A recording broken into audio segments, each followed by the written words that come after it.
माँ का नसीहत। शैली के विवाह को अभी मुश्किल से 3 माह हुए थे और वो अपने ससुराल जाने से नाराज होकर मायके में आकर बैठ गई।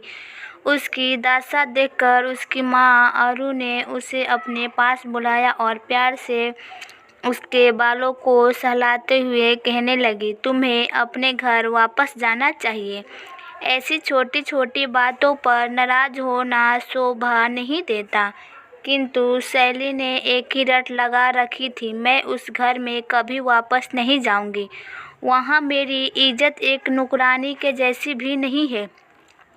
सुबह सुबह उठकर सबके लिए ब्रेकफास्ट तैयार करो, फिर दोपहर का लंच, फिर रात का खाना। मैं रसोई तक सिमट कर नहीं रह सकती।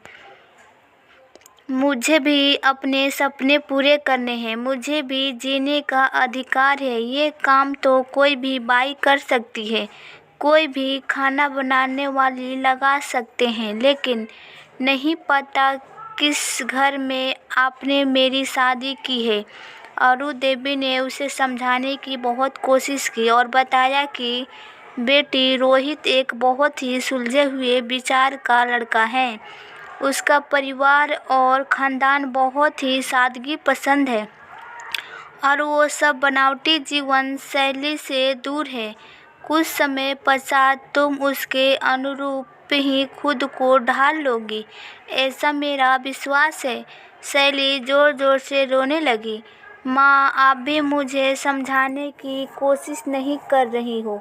मुझे ये सब काम अच्छे नहीं लगते। फिर भी मेरा विवाह रोहित से हुआ है। उसके बड़े परिवार को खाने को मैंने ठेका नहीं लिया। हर समय रसोई घर में खाना बनाना और दूसरे का ख्याल रखना, ये मेरे बस की बात नहीं है। मैं एक पढ़ी लिखी हूँ। अरु ने जब अपनी बेटी के शब्द सुने तो उसे आश्चर्य हुआ। फिर भी वो उसे प्यार से समझाते हुए बोली, अच्छा ठीक है, एक कहानी सुनोगी जो मैंने तुम्हें कभी नहीं सुनाई? जी हाँ ज़रूर।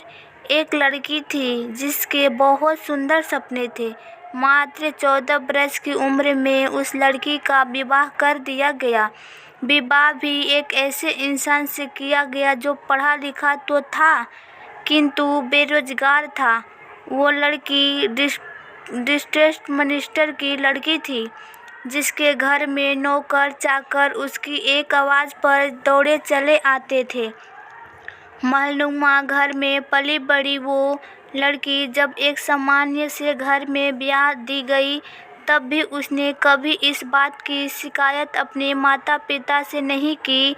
ससुराल में आते ही उसे वह सब काम करने पड़े जो एक औरत को करने होते हैं, जो एक घर की बहू का नेतृत्व दायित्व होता है। पहली बार रसोई घर में खाना बनाने की जिम्मेवारी जब उसे सौंपा गई तो वो डरी सहमी सी सब कार्य करती रही। जिस लड़की ने कभी रसोई घर में एक कदम नहीं रखा था, उसे सबके लिए खाना बनाना था।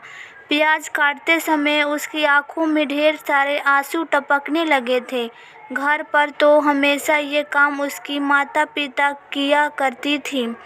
उसे माँ की बेहद याद आती थी, किंतु फिर भी अपने आंसुओं को पचकर उसने अपनी साड़ी के आंचल से समेट लिया और जुट गई अपने काम में। धीरे धीरे उसने खाना बनाना सीख लिया। घर की साफ सफाई से लेकर कपड़े धोना और सबकी ज़रूरतों का ध्यान रखना उसी का काम था। मन में आगे बढ़ने की अभिलाषा ने जैसे दम ही तोड़ दिया। घर गृहस्थी के दायित्वों में ऐसे उलझ गई थी कि अपने ओर ध्यान देने का अवसर ही नहीं मिला।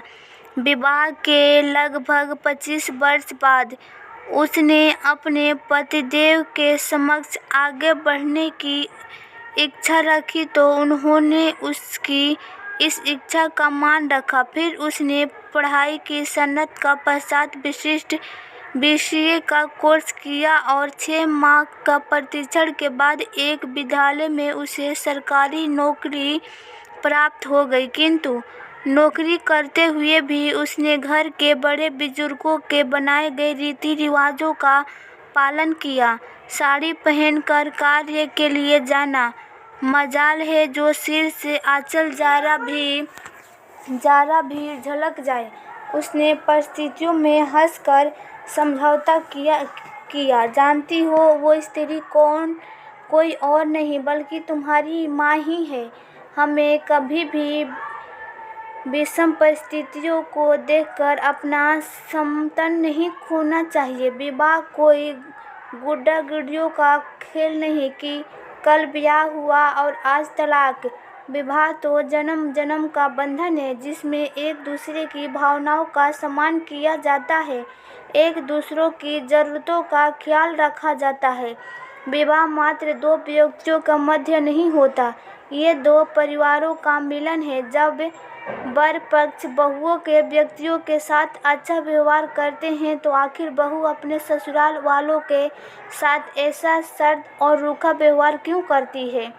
करना भी नहीं चाहिए। माँ की पूरी बात सुनकर शैली को जैसे अपने सारे प्रश्नों को उत्तर मिल गया।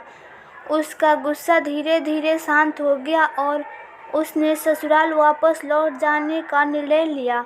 आज शैली का विवाह को लगभग 15 वर्ष हो गए और वह एक सुखी सफल जीवन का सुख उठा रही है।